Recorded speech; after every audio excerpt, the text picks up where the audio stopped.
నమస్తే అండి, నేను మీ వెంకటరత్నం గారిని. మరి తెలుగు పాఠాలు చెప్పుకుంటూ పోతే గ్రామర్ చెప్పుకోవద్దా? చెప్తున్నా కదా గ్రామర్ చెప్దామని. అందుకని చెప్పి నేను గ్రామర్ కూడా ఎక్స్ప్లెయిన్ చేస్తానండి. బోర్డు మీద చెప్పాలంటే సాధ్యం కావట్లేదు. అందుకని బుక్లో తీసుకొని టెక్స్ట్ బుక్స్ తీసుకుంటే దాంట్లో నేను వివరంగా చెప్తాను, చూసుకోండి. తర్వాత మీకు అర్థం కాలేదంటే మళ్ళీ వీడియోని ఆన్ చేసుకొని చూసుకోవటమే. బోర్డు మీద రాయటం సాధ్యం కావట్లేదండి. చూద్దాం, చిన్న చిన్నవి ఉంటే షార్ట్లా పెడతాను. మరి ప్రారంభిద్దామా? గ్రామర్ లేకుండా అసలు ఎలా అండి? పాఠాలు నేర్చుకున్నాం, గ్రామర్లోకి వెళ్దాం. సరే, ఇక్కడ మనకి పాట ఇచ్చేసారు చూడండి. ఏమి ఇచ్చారు? ఫస్ట్ ఇక్కడ ఇవి చేయండి అని ఇచ్చారు, చూసారా? ఇవి చేయండి అంటే అవగాహన, ప్రతిస్పందన. ఇక్కడ కొన్ని క్వశ్చన్లు ఇచ్చారు, ఒకసారి ఈ క్వశ్చన్లు చూద్దాం. దానాలన్నింటిలో వేటికవే గొప్పవి. అయితే నేటి కాలంలో రక్తదానం, మరణానంతరం అవయవదానం వంటివి చేస్తున్నాం కదా, వాటి యొక్క ప్రాధాన్యతను చర్చించండి. ఫ్రెండ్స్, దానాలు చాలా గొప్పవని మనం చెప్పుకున్నాము. ఎన్నెన్ని దానాలు ఉన్నాయి ఏంటి అని చెప్పి మీకు ప్రాజెక్ట్ వర్క్ కూడా వస్తుంది. అందుకని ముందుగా ఈ క్వశ్చన్ బాగా చేయాలి, చాలా ఇంపార్టెంట్ క్వశ్చన్ ఇది. ఫ్రెండ్స్తో చర్చించండి. అయితే ముందు మీకు విషయ అవగాహన కావాలి కదా, అందుకోసమని ఈ విషయ అవగాహనకి నేను ఆన్సర్ చెప్తాను. ఒకసారి మరి టెక్స్ట్ బుక్ నుంచి ఇటు వచ్చి చూద్దాం. ఇక్కడ చూస్తాం. దానాలన్నింటిలో దానం అంటే ఇతరులకు ఇవ్వడం. దానం అంటే ఏంటి? ఇతరులకు ఇవ్వడాన్నే దానం అంటారు. దశదానాలు, షోడశ మహాదానాలు అనే దానాల్లో చాలా రకాలు ఉన్నాయి. బలిచక్రవర్తి వామనుడికి 3 అడుగుల భూమిని దానం చేశాడు. అన్ని దానాల్లోకి అన్నదానం గొప్పదంటారు. ఏ దానం ఇచ్చినా మనిషిని సంతృప్తి పరచలేము, కానీ అన్నదానం చేసి మనిషిని సంతృప్తి పరచగలం కదా. ఆధునిక కాలంలో కొత్త దానాలు వచ్చాయి. రక్తదానం, అవయవ దానం అనేవి చాలా సాగుతున్నాయి. రక్తం మనిషి ప్రాణాన్ని కాపాడుతుంది. ఇమీడియట్గా మనిషి బ్రతకాలంటే ముందు ప్రాణం ఉండాలి కదండి. అందుకని ఆ ప్రాణాన్ని నిలిపేది రక్తం, కాబట్టి రక్తదానం అంటున్నారు. మరి ఈ రక్తదానాన్ని శస్త్రచికిత్సలు జరిగినప్పుడు మన శరీరంలోని రక్తం ఎంతో పోతుంది. అప్పుడు ఆ రోగికి అతడి బ్లడ్ గ్రూప్ రక్తం ఎక్కించాలి. అప్పటికప్పుడు ఆ గ్రూప్ రక్తం దొరకకపోతే అతడు మరణిస్తాడు. కాబట్టి మనిషి బ్రతికుండాలంటే ముందు ప్రాణం కావాలి, ప్రాణానికి రక్తం కావాలి. రక్తం కావాలంటే దానం చేయాల్సిందే అండి. ఎవరో ఒకళ్ళు దానం చేస్తేనే అక్కడ మనకి బ్లడ్ బ్యాంకులు అవి నిండుతీ మనకు అందుబాటులో ఉంటాయి అని ఈ పారాగ్రాఫ్ కొంచెం అర్థం చేసుకుంటూ చదవండి. అందుకని ప్రభుత్వాలు కూడా ప్రోత్సహిస్తున్నాయి అన్నమాట.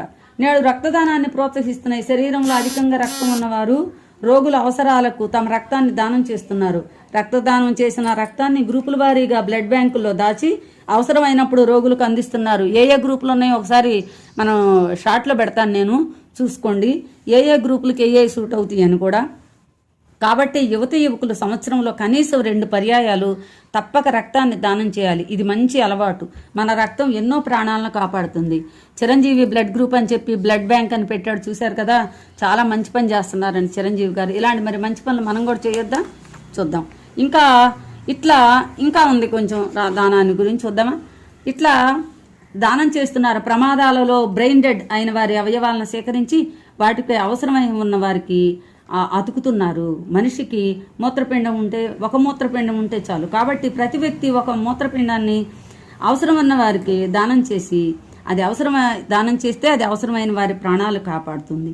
మనం నేత్రదానం చేస్తే ఆ మనిషి మరణించిన అతని కళ్ళు శాశ్వతంగా నిలుస్తాయి. అలాగే కాళ్ళు, చేతులు మొదలైన అవయవాలు కూడా మరణానంతరం దానం చేయాలి. కాబట్టి దానం చేయాలి అంటే దానం యొక్క విలువని విద్యార్థులు తెలుసుకోవాలి, అధ్యాపకులు తెలుసుకోవాలి, ప్రజలంతా తెలుసుకుంటే ఆ దానాలు ఎవరికి ఏ అవసరం అవుతాయో ఆ దానాలు చేస్తే బాగుంటుంది. ప్రాణాలు కాపాడేవి రక్తం అన్నాము, తర్వాత అవయవాలు కూడా అన్నాము. మనిషి బ్రతికున్నంత కాలమే ఏదైనా మంచి పని కానీ చెడు పని కానీ చేస్తాడు. మంచి చేయాలనుకుంటారు కదా. తన పేరు భూమి మీద నిలవాలనే స్వార్థం ప్రతి మానవుడికి ఉంటుంది. అలాంటప్పుడు అవయవాలు దానం చేస్తే ఆ అవతల మనిషికి ఎవరికి దానం చేశాడు అన్నాళ్ళు బ్రతికుంటాడు. కాబట్టి ఇలా దానాన్ని మనం ప్రోత్సహించాలి. ఫస్ట్ చెప్పాను షోడశ మహాదానాలు అంటే దానాల్లో కూడా 16 రకాలైన దానాలు ఉన్నాయి. అవన్నీ కొంచెం వివరంగా చూసుకొని మీరు ప్రాజెక్ట్ వర్క్ కూడా చేసి సంతోషించండి. తప్పకుండా ఈ క్వశ్చన్ వచ్చిందండి, ఈ క్వశ్చన్ చూడండి. తర్వాత రెండో క్వశ్చన్ ఏముంది? పువ్వు గుర్తు గల పద్యాలను భావస్ఫూరకంగా చదవండి. పువ్వు గుర్తు అంటే మనం స్టార్ మార్క్ అంటామే. స్టార్ మార్క్ ఉన్న పద్యాలు మొత్తం 6 ఉన్నాయండి. అవి దానశీలంలో 1, 4, 6 పద్యాలు ఉన్నాయి కదా, వాటిని కంఠస్థం చేయాలి. మీరు భావస్ఫూరకంగా అంటే భావాన్ని అర్థం చేసుకుంటూ చదవండి, ఆనందిస్తూ చదవండి. ఏదో విసుగ్గా పరీక్షలకు వస్తాయి మార్కుల కోసం అనకుండా ఇష్టంగా చదివారంటే బాగా వస్తుందని అర్థం. తర్వాత ఇక 1వ పద్యానికి ఇక్కడ ప్రతిపదార్థం ఉంది. ఇదే విధంగా 4, 6 సంఖ్య గల పద్యాలకు ప్రతిపదార్థాలు రాయండి అన్నారు. మనకు ఒక పద్యాన్ని ఇచ్చారండి. తర్వాత పద్యాలు కూడా నేను బోర్డు మీద మీకు చెప్పాను. అవన్నీ కూడా మీరు అర్థం చేసుకుంటూ ఒకసారి ప్రయత్నం చేయండి రాయటానికి. తప్పకుండా ప్రయత్నం చేసి అవి సాధించాలి, అప్పుడే మీకు మంచి మార్కులు వస్తాయి. ఇక ఇప్పుడు మరి వ్యక్తీకరణ సృజనాత్మకతలో ఏమి ఇచ్చారు? ప్రశ్నలు ఇచ్చారండి. ఆ ప్రశ్నలు కూడా తర్వాత వివరంగా చెప్పుకోవచ్చు. ముఖ్యమైన 5 వాక్యాల్లో ప్రశ్నలు వస్తాయి. ఈ 5 వాక్యాల్లో ప్రశ్నలు ఖచ్చితంగా 2 మార్కులకు వస్తాయి. మనకి ఇక్కడ ఈ కుబ్జుండు అలతింబోడు అని శుక్రాచార్యుడు చెప్పడంలో అతని ఉద్దేశం ఏమై ఉంటుంది? దానితో మీరు ఏకీభవిస్తారా? అవును, ఏకీభవిస్తాము. ఈ కుబ్జుండు తక్కువతో పోడు కాబట్టి బ్రహ్మాండం అంతా నిండుతాడని, ఆ విశ్వాన్ని భరించేవాడని, నీ సర్వస్వాన్ని హరిస్తాడని చెప్పాడు. చెప్పినా కూడా ఆయన ఏమైంది తర్వాత చూద్దాం. కాబట్టి ఈ ప్రశ్నలకు కూడా మీరు 2 మార్కులకి కనీసం 5-6 వాక్యాలు, 8 వాక్యాలు రాయండి. దాంట్లో తప్పులు పోయినా 5-6 వాక్యాలు చూసుకొని 2 మార్కులు ఇస్తారు. ఎక్కువ రాశారనుకోండి మళ్ళీ టైం వృధా అయింది, మీకు తప్పులు పోతాయి. కాబట్టి మామూలుగా అడిగిన దానికన్నా 2 పాయింట్లు రాయండి, వాళ్ళు అడుగుతారు. హాలికునుకు కావలసిన వసతి సౌకర్యాలు ఏ విధంగా ఉంటే అతను తృప్తి చెందుతాడు? మనకి పద్యంలో వివరంగా చెప్పాను నేను. ఒక రైతుకి కావాలంటే మంచి పంట పండించాలంటే ఏం కావాలి అంటే విత్తనాలు కావాలని, మంచి భూమి కావాలని చెప్తూ ఉదాహరణగా చెప్పారు. దానం చేసే వాళ్ళకి దానం స్వీకరించే వాళ్ళు రావటం మంచి పని అని బలిచక్రవర్తి చెప్తున్న సమయంలో చెప్పింది. ఇది కూడా చూసుకోండి 2 మార్కులకి. సిరిమూట కట్టుకుని పోవంజాలిరే అనడంలో బలిచక్రవర్తి ఆంతర్యం ఏమై ఉంటుంది? ఇలా ఇస్తారండి. కొంచెం ఇండైరెక్ట్గా కూడా ఇస్తారు, ప్రత్యక్షంగా ఇవ్వాలనేవి లేదు. కానీ మొత్తానికి సమాచారం మాత్రం ఇదే మీకు. కాబట్టి ఇక్కడెక్కడ ఉన్నాయి కాబట్టి వీటిని చూసుకొని చదువుకోండి. సిరిమూట కట్టుకుని ఎవరూ పోలేరు. కాబట్టి ఆ సిరి భూమి మీద మనం బతికున్నంతకాలం ఉన్నప్పుడు మా అవసరాలు తీర్చుకుంటారు, మనం పోయిన తర్వాత ఎవరు గుర్తుపెట్టుకోరు. కాకపోతే మనం ఉన్నంతకాలం కూడా దానం చేసి మంచి పేరు తెచ్చుకొని ఉండాలి అని ఈ పద్యం తెలియజేస్తుంది. తర్వాత ఈ పాఠాన్ని బట్టి పోతన కవిత్వం ఎట్లా ఉందని భావిస్తున్నారు? లలిత పదజాలంతో భావస్ఫూరకంగా భక్తిరస స్ఫూరకంగా ఉంటుంది పోతన పద్యం. ఆయన ఎక్కడ పుట్టారు, ఏం చేశారు, ఆయన పద్యాలేంటి, ఇతర రచనలేంటి కూడా చదువుకొని ఉంచుకోండి. కానీ ఈ క్వశ్చన్కి ఏ ఆన్సర్ ఇస్తే బాగుంటుందో చూసుకోండి. ప్రశ్నకి సమాధానం సూటిగా ఉండాలి, కొంచెం ఎక్కువే ఉండాలి, తక్కువ ఉండకూడదు. వాక్యాలు సరిగ్గా ఉండాలి, అందంగా ఉండాలి, చేతి రాత కూడా. ఈ పాఠాన్ని బట్టి పోతన కవిత్వం అయిపోయిందా? ఆడిన మాట తప్పకూడదని ఎందుకు? ఈ పాఠం ద్వారా మనం తెలుసుకున్నాం కదా, ఆడిన మాట ఇచ్చామంటే తప్పకూడదు అని చెప్పి మనకు తెలియజేస్తుంది. పాఠాన్ని అంతా చదివినాక మీకు చూసుకోండి ఒక్కసారి. మీకు ఉపాధ్యాయులు చెప్పారు, నేను కూడా చెప్పాను.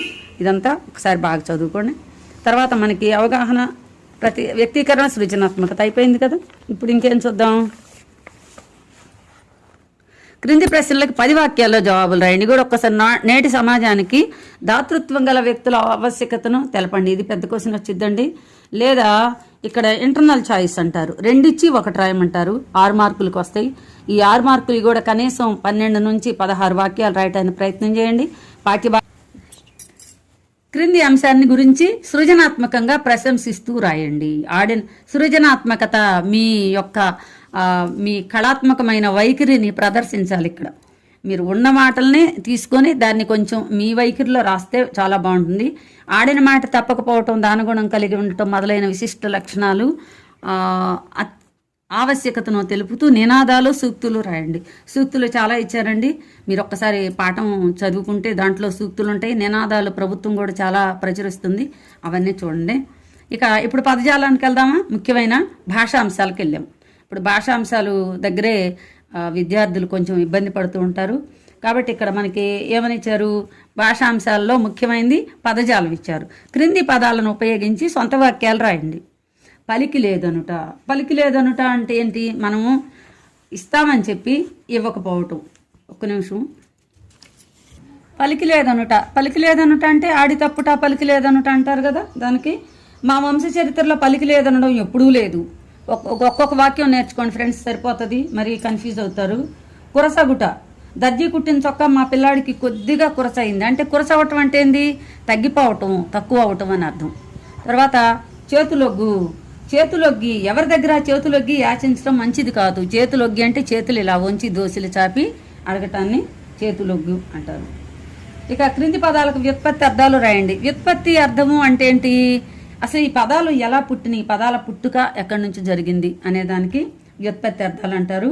నీరజభవుడు, నీరజభవుడు అంటే నీటి నుండి పుట్టిన, నీరజము అంటే నీటి నుండి పుట్టినది తామర, తామర పద్మం నుండి పుట్టినవాడు బ్రహ్మ.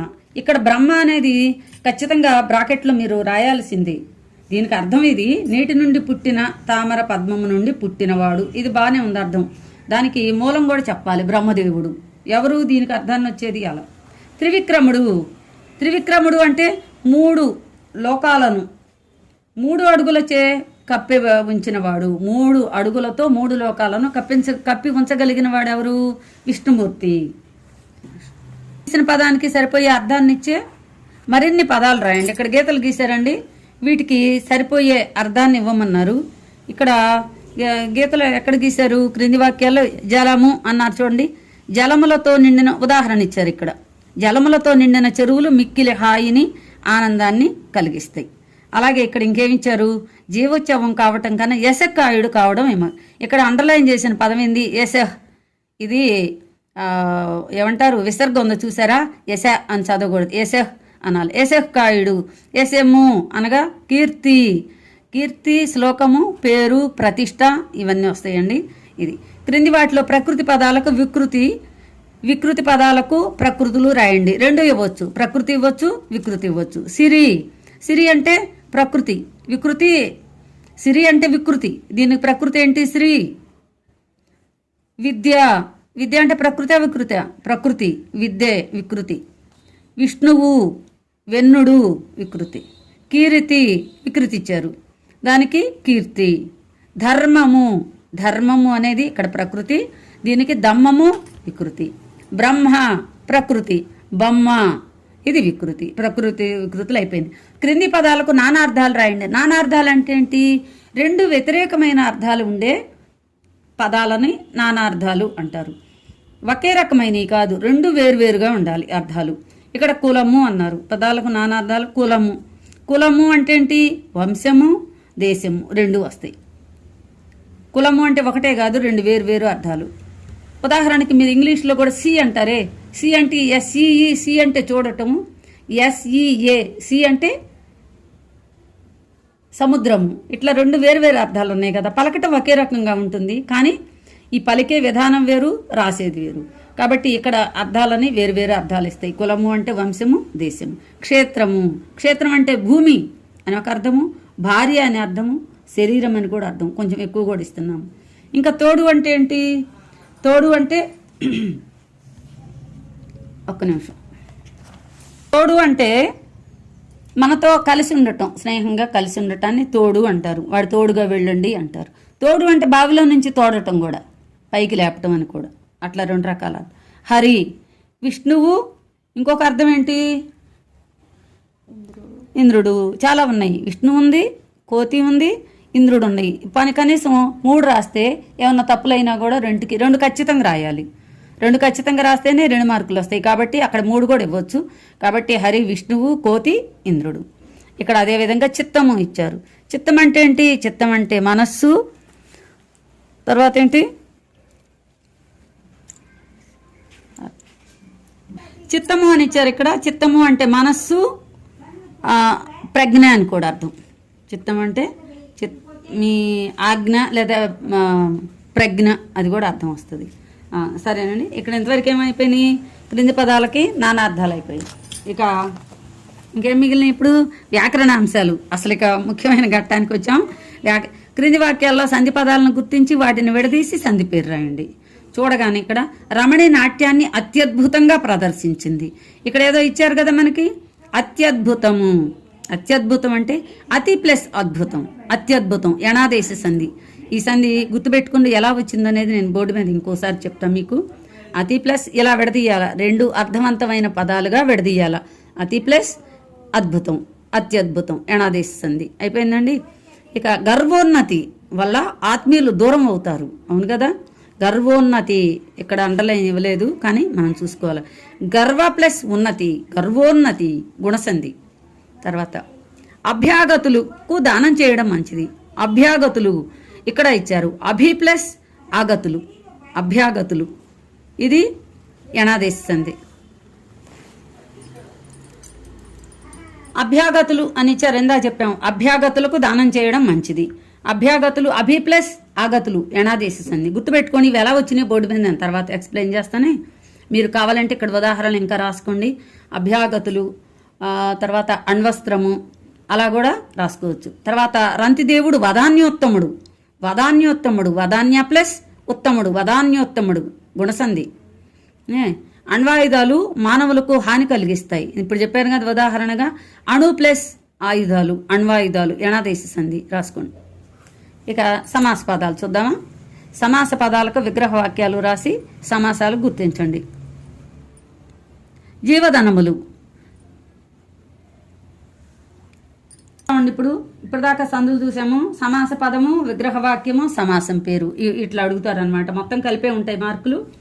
జీవధనములు, జీవమును ధనమును, ద్వంద్వ సమాసం. రెండు వస్తున్నాయి కదా పదాలు, కాబట్టి ఇది ద్వంద్వ సమాసం. రెండుకి ప్రాధాన్యం ఇచ్చేది ద్వంద్వ సమాసం. 3 అడుగులు, 3 అనేది సంఖ్య వచ్చింది. 3 సంఖ్య గల అడుగులు, ద్విగు సమాసం. ఇక్కడ యువతి యువకులు, యువతియును యువకుడును, ఇది కూడా అంతే ద్వంద్వ సమాసం.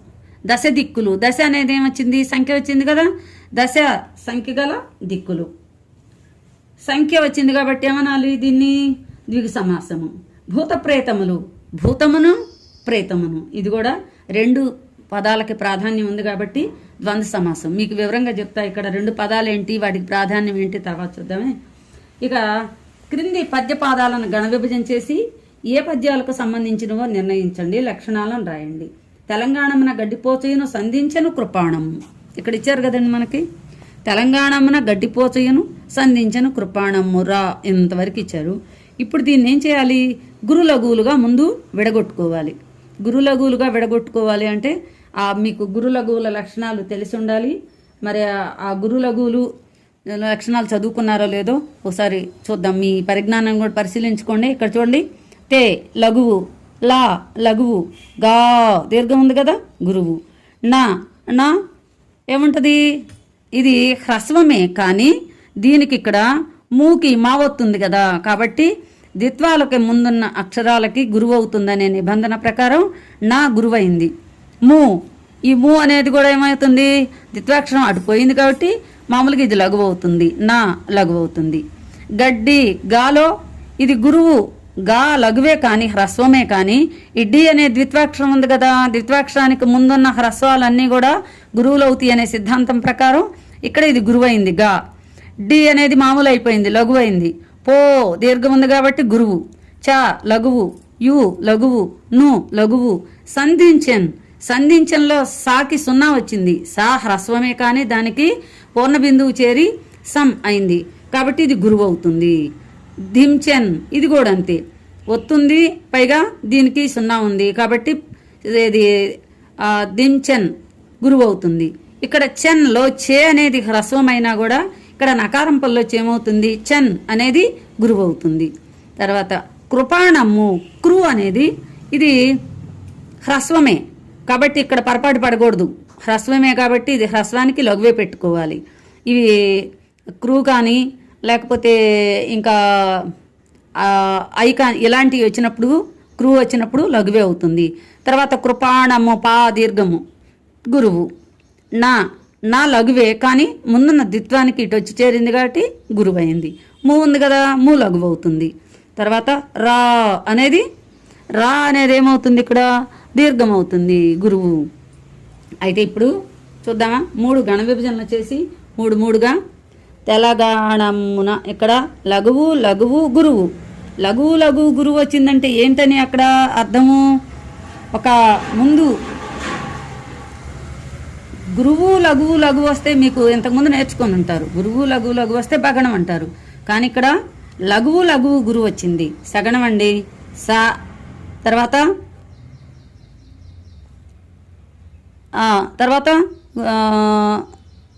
లఘువు లఘువు. ఇక్కడ పద్యపాదము మనకి లెసన్ ఫస్ట్ లెసన్ ఇచ్చాడమ్మా, కానీ పద్యపాదాలు మాత్రం 3వ లెసన్ నుంచి మనకు తీసుకొని ఇచ్చాడు.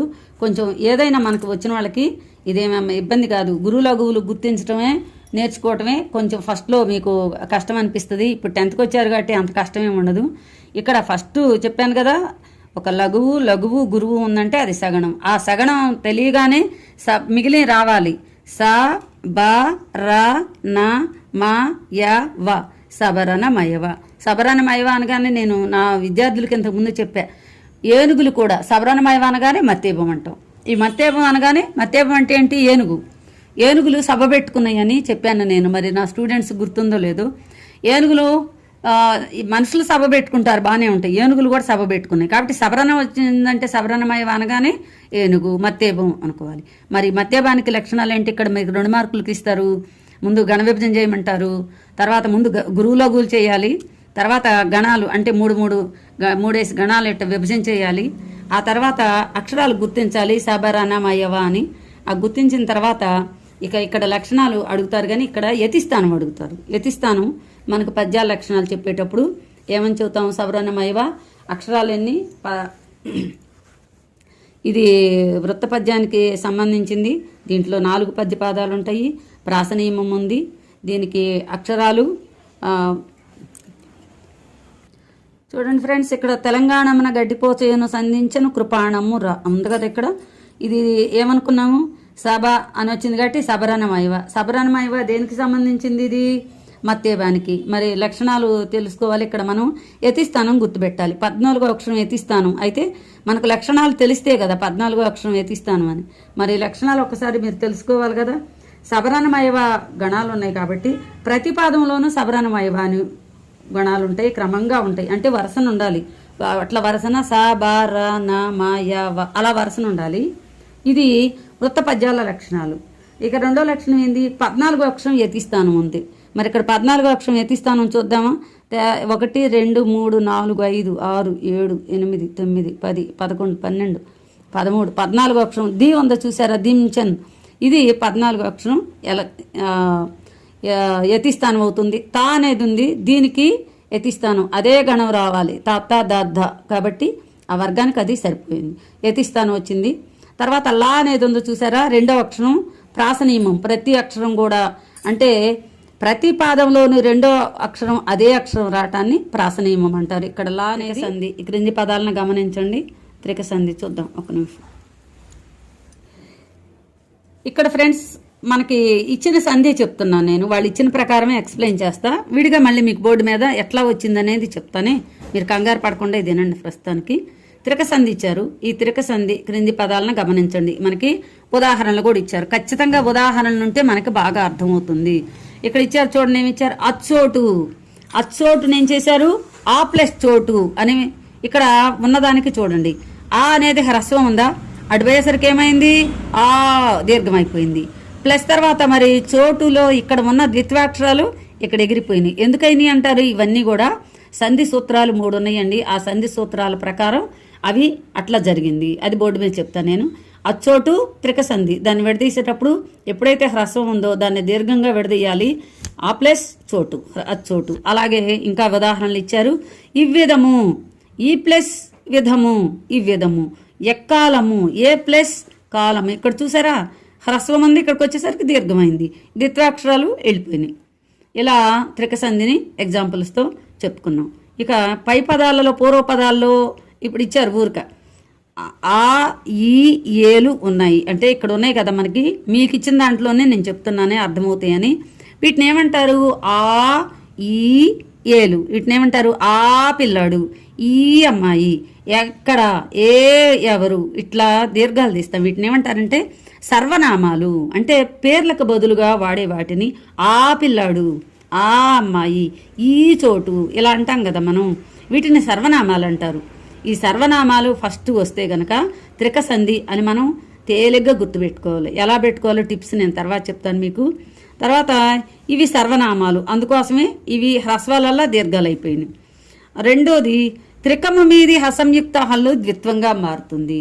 త్రికము మీది అసంయుక్త హల్లు అంటే ఈ మూటిని ఏమన్నారు? త్రికాలు అన్నారు. త్రికాలు అంటే అచ్చు తెలుగు అక్షరాలు 3, ఆ ఈ ఏలు త్రికాలు అన్నారు. ఎప్పుడైతే ఈ త్రికము వచ్చిందో ఈ త్రికము మీద ఉన్న అసంయుక్త హల్లు ద్విత్వంగా మారుతుంది. అసంయుక్తము అంటే సంయుక్తం కాలేదు ఇక్కడ ఏంటి ఒంటరిగానే ఉంది, రెండోది రాలేదు. అదే ఒక హల్లు కింద ఇంకొక హల్లు ఒత్తుగా వచ్చి చేరితే దాన్ని ఏమంటారు? ద్విత్వము అంటారు. మరి సంయుక్తము అంటే ఏంది? ఒక హల్లు కింద వేరే హల్లు ఒత్తుగా వచ్చి చేరితే దాన్ని ద్విత్వం అంటారు. ఇక్కడేమిచ్చారు? త్రికం మీద ఉన్న అసంయుక్త హల్లు ద్విత్వంగా మారుతుంది. ఎక్కడైతే ఇక్కడ ఉంది కదా ఈ హల్లు, ఇప్పుడు ద్విత్వంగా మారుతుంది. మారి ఏమవుతుంది?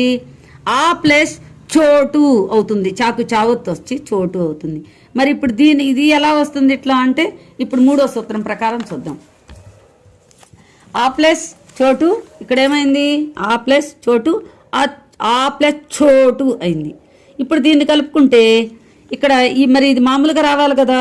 త్రికం మీది అసంయుక్త హల్లునకు ద్విత్వంబు బహుళం అవుతుంది. అంటే ఒక్కోసారి ఇది రెండు రకాలుగా వస్తుంది. ఆ ప్లస్ చోటు అనేది మరి ఇప్పుడు మళ్ళీ యథాస్థాయికి రావాలి కదా, ఇది హ్రస్వంగా మారాలి కదా. మనకి ఏమిచ్చారు? ఆ చోటు అచ్చోటు అని ఇచ్చారు, రావాలి కదా. ఇప్పుడు మూడో సూత్రం ప్రకారం ఏమవుతుందంటే హ్రస్వము దీర్ఘము హ్రస్వంగా మారిపోయి అచ్చోటు అయిపోయింది. ఇవన్నీ మీకు బోర్డు మీద నేను ఎక్స్ప్లెయిన్ చేస్తానే, అప్పుడు మీకు బాగా అర్థమవుతుంది. మూడు సూత్రాలనే ఆ ఈ ఏలు త్రికం అనబడును. త్రికం మీది అసంయుక్త హల్లునకు ద్విత్వంబగు. ఇక్కడ ద్విత్వంతో కలిగింది కాబట్టి ఈ హ్రస్వము దీర్ఘము హ్రస్వం అవుతుంది. కాబట్టి దీని ప్రకారం అచ్చోటు అయింది. ఇక్కడ మూడు సూత్రాలు వచ్చినాయి. అలాగే ఇంకోటి కూడా ఇచ్చారు. ఈ విధము, ఈ ప్లస్ విధము, ఈ విధము, ఇది అంటే మూడు సూత్రాలు. రెండో సూత్రం ప్రకారం ఈ ప్లస్ విధము, ఇక్కడ ద్విత్వం వచ్చింది చూడండి. ఇలా ద్విత్వము ద్విరుక్తం పైన ఉన్న దీర్ఘాచ్చు. ద్విత్వం అంటే ఏంది? ద్విరుక్తం అంటే ఏంటి? 2 సార్లు పలకటం. ఈ దీర్ఘాచ్చు ఉందే ఇది, లేకపోతే ఇది, ఈ దీర్ఘాచ్చు ఏమవుతుంది? హ్రస్వంగా మారుతుంది. ఎప్పుడైతే ఇక్కడ ద్విత్వంగా వస్తుందో ఇక్కడున్న దీర్ఘాచ్చు హ్రస్వంగా మారుతుంది. హ్రస్వంగా మారి ఏమవుతుంది? ఇక్కడ 3 కూడా ఇచ్చారు. ఆ ప్లస్ చోటు అచ్చోటు అవుతుంది. ఈ ప్లస్ విధము ఇవ్విధము అవుతుంది. ఏ ప్లస్ కాలము ఎక్కాలము అవుతుంది. అంటే ఏమవుతుంది? మనకి 3 కూడా 3 సూత్రాల ప్రకారం ఇక్కడ ఒకసారి చూద్దాం. వాళ్ళు ఇచ్చిందే మనం మరి వివరంగా చెప్పుకుందాం. ఒక వ్యాకరణ కార్యం నిత్యంగా రావటం, రాకపోవటం, వికల్పంగా రావటం, అన్యకార్యం, దీని ఏమంటారు? బహువిధాలుగా బహుళము అంటారు. 4 రకాలుగా అన్నీ. ఇక్కడ వ్యాకరణ కార్యం ఒకసారి జరిగిద్ది, ఒకసారి జరగదు, వేరే రకంగా జరిగిద్ది, 2 రకాలుగా జరిగిద్ది. దీన్ని ఏమంటారంటే బహుళము అని ఇక్కడ ఇచ్చారండి. ఇది ప్రస్తుతం తర్వాత చూద్దాం. ఇక్కడైతే మనకు త్రికసంధి వివరంగా ఇచ్చారు. ఈ వివరణ సరిపోయిద్దని నేను అనుకోను. బోర్డు మీద వివరంగా నేను చెప్తాను. త్రికసంధి గురించి ఖచ్చితంగా మీకు తెలిసే విధంగా నేను షార్ట్ తీసి వివరంగా పంపిస్తాను మీకు. ఓకే, మరి ఇది అయిపోయిందా? ఇక మరి మనకేం మిగిలింది? ఇంకా ఇక్కడ ద్విరుక్తమైన హల్లు పరంబైనప్పుడు ఆచ్చికమైన దీర్ఘం హ్రస్వం అవుతుంది. ఇందాక ఇక్కడ చెప్పినప్పుడు ఇక్కడ ఎక్కడైతే ద్విరుక్తమైన హల్లు పరమైందో ఇక్కడ అయింది చూసారా? ఇక్కడ చూడండి. ఆ ప్లస్ చోటు ద్విరుక్తమే కదా. ద్విరుక్తం అంటే ఏంటి? 2 చోట్ల 2 సార్లు పలకటాన్ని. ఉక్తం అంటే ఏంటి? పలకటం. ఒకే అచ్చుని 2 సార్లు పలికితే, లేదా ఒకే హల్లుని, అచ్చు కాదు సారీ, ఒకే హల్లు 2 సార్లు పలికితే అది ద్విరుక్తము అయింది. ఎప్పుడైతే ఇక్కడ ద్విరుక్తం మీద ఉన్న దీర్ఘానికి ఏమవుతుందంటే ఇక్కడ ఆచ్చికము. ఆచ్చికం అంటే అచ్చు తెలుగు పదము. అచ్చు తెలుగు అక్షరాలు ఏంటి? ఈ అనేది, లేకపోతే ఆ అనేది, ఏ అనేది, ఇది ఆచ్చికము, అచ్చు తెలుగు పదం. ఇప్పుడు హల్లు పరమైనప్పుడు ఆచ్చికమైన దీర్ఘం ఏమవుతుందంటే ఎప్పుడైతే ఇక్కడ హల్లు పరమైందంటే రెండోదిగా వచ్చేసింది, ఇది హ్రస్వంగా మారిపోయింది. కాబట్టి ఇక్కడ 3 సూత్రాలు ఇచ్చారనమాట. ఈ 3 సూత్రాలు బోర్డు మీద నేను ఎక్స్ప్లెయిన్ చేసి మీకు షార్ట్ పెడతానే, లేదా వీడియో చేస్తాను. మరి ఇది ప్రాజెక్ట్ పని కూడా చేయాలి. మీకు ఎగ్జామ్స్లో తప్పనిసరిగా ప్రాజెక్ట్ అడుగుతారు. దానికి 5 మార్కులు 10 మార్కులు ఇస్తారు. అవి పబ్లిక్లో కలుస్తాయి. చాలా ఇంపార్టెంట్. 20 మార్కులు మీకు తెలుగులో 20 మార్కులు, 20 కనీసం 19 రావాలి, 20 వేయరు కానీ. ఇక్కడ ప్రాజెక్ట్ పని ఏం చేస్తారు? వివిధ పండుగల సందర్భంగా వివిధ మతాల వారు చేసే దాన ధర్మాలను తెలుసుకొని సమాచారం సేకరించండి, పట్టికను రాసి ప్రదర్శించండి. ఇక్కడ తెలుగు ఇప్పుడు మనకి పండగలన్నీ వచ్చేస్తున్నాయి. పండగలు ఏమున్నాయో తెలుసుకోండి. పండగల సందర్భంగా దాన ధర్మాలు ఏం చేస్తారో తెలుసుకోండి. మరి అన్నీ తెలుసుకుంటే మీరేం చేస్తారంటారో నేను చెప్తా వినండి. ఇప్పుడు వచ్చే పండగ ఏం పండగ ఉంది? ఇప్పుడు ప్రస్తుతం వినాయక చవితి రావాలి.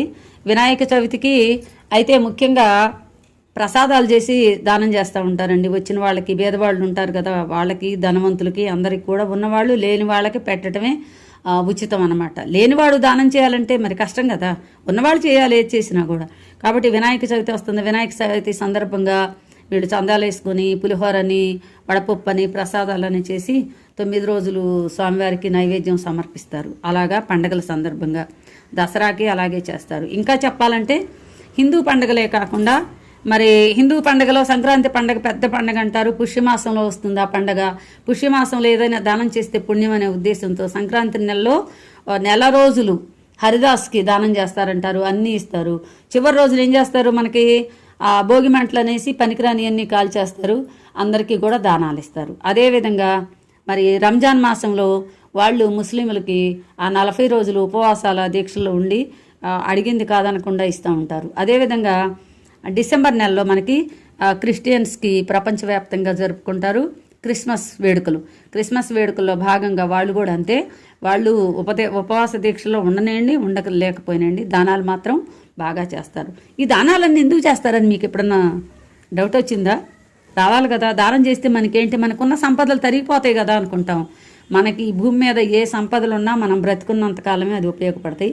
చనిపోయినాక మనతో వచ్చేది ఏంటంటే ఈ దానము, ధర్మగుణము, ఇలాంటి మంచి గుణాలు మనతో వస్తాయంట.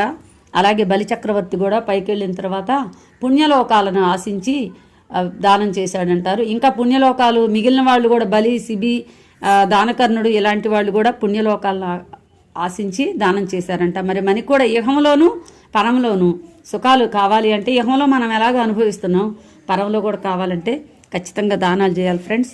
ఇది మరి ఇవాళ మనకి గ్రామరు. ఆఖరణ సూక్తి చూద్దామా? తన ఆకలిని సహించుకునే తపోధనుడు శక్తి కన్నా ఇతరుల ఆకలి తీర్చే దానశీలి శక్తి మిన్న. తన ఆకలిని సహించుకునే తపస్సు చేసేవాళ్ళు ఉంటారండి. ఒక్క నిమిషం ఆఫీస్. ఫ్రెండ్స్, నేనండి మీ వెంకటరత్నం గారిని. బాగున్నారా? ఇప్పటిదాకా బిట్స్ చెప్పుకున్నాం కదా, మరి కనిపించి బోర్డు మీద చెప్పాలంటే కష్టం అండి, అందుకని మనం బిట్స్ మరి ఇక్కడ చెప్పుకున్నాము. మరి ఇప్పుడు దీంట్లో కొంచెం సూక్తి గురించి ఉంది. మరి ఇలాంటి సూక్తులే జీవితాన్ని నడుపుతాయని చెప్పారు. ఇక్కడ సూక్తిని ఇచ్చారు, చూసారా? మీరు చూస్తున్నారు. తపస్సు చేస్తారు, ముక్కు మూసుకొని తపస్సు చేస్తారే వాళ్ళంతా వాళ్ళ ఆకలిని సహించుకుంటారు. అంటే ఆకలి అవుతూ ఉంటుంది కానీ తట్టుకుంటారు, ఓర్చుకొని దేవుడి కోసం ఏదో ఆశించి తపస్సు చేస్తారు. వాళ్ళు గొప్ప. ఇతరుల ఆకలి ఉంటుంది చూసి సహించలేరు. అమ్మో వీళ్ళు ఆకలితో ఉన్నారని చెప్పి వాళ్ళకు ఉన్నది ఏదో ఒకటి తీసుకొచ్చి ఆకలి తీరుస్తారు. వాళ్ళు గొప్ప. ఎవరు గొప్ప? సూక్తులు ఏమన్నారంటే తన ఆకలిని తట్టుకుని తపస్సు చేసే ఆ ఋషి కన్నా కూడా ఎదుటి వాళ్ళ ఆకలిని గమనించి వాళ్ళ ఆకలిని తీర్చే వాళ్లే ఉత్తములు అన్నారు. ఈ పద్యంలో, ఈ పాఠంలో ఇంతకన్నా గొప్ప సూక్తి ఏం కావాలండి? ఒకసారి నేను కూడా ఇదే చేశాను. మా టీచర్ ఒక ఆయన అన్నారు, ఆయనకు ఆకలి అవుతుందంట. నాకున్న బాక్సు సార్ తినండి సార్ అన్నారు. పాపం ఎక్కడి నుంచో వస్తారు మా అబ్బాయిలు. తిన్న తర్వాత కరెక్ట్గా ఇదే సూక్తి చెప్పి వెళ్ళాడు. ఇది జీవితంలో నిజమైన ఎక్స్పీరియన్స్ అండి, బుక్ చూసి చెప్పట్లేదు నేను, నిజమైన ఎక్స్పీరియన్స్. మీరు కూడా ఎలా ఎక్స్పీరియన్స్ చేయండి. ఆకలితో ఉన్న వాళ్ళకి మీరు ఏదన్నా తినేటప్పుడు వాళ్ళకి పెట్టకుండా తినబాకుండా, అది నేరం. కాబట్టి మన హిందూ ధర్మాల్లో చెప్తారు, ఒక గుప్పెడు తీసి పక్కన పెట్టమంటారు.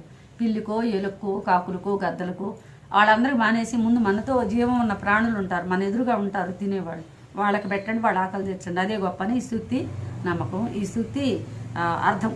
ఇలా ఈ పాఠం ముగిసిందండి. ఇంత మంచి పాఠాన్ని ఆదరించిన మీ అందరికీ ధన్యవాదాలు. గ్రామర్ చక్కగా చదువుకొని ఫస్ట్ పాఠంలో మంచి మార్కులు తెచ్చుకోండి. ఉంటాను మీ వీర.